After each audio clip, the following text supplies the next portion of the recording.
कांवर मन में विश्वास। बोल बम पूरा होई आस।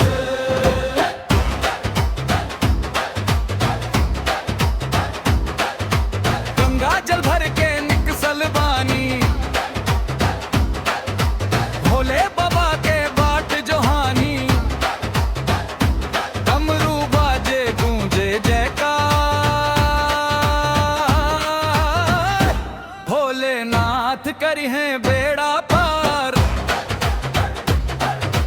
चल रहे देवघर बाबा के धाम हो, हर हर महादेव दूजे बिहान हो। कांधे कांवर मन में विश्वास। बोल बम पूरा होई आस।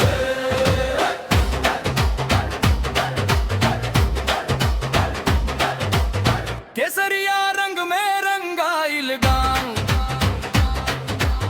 बाबा के नाम से जगल चहुंद दिस ठाव। भक्ति के जोश मनवा मगन, भोला बिना सूना लागे जीवन।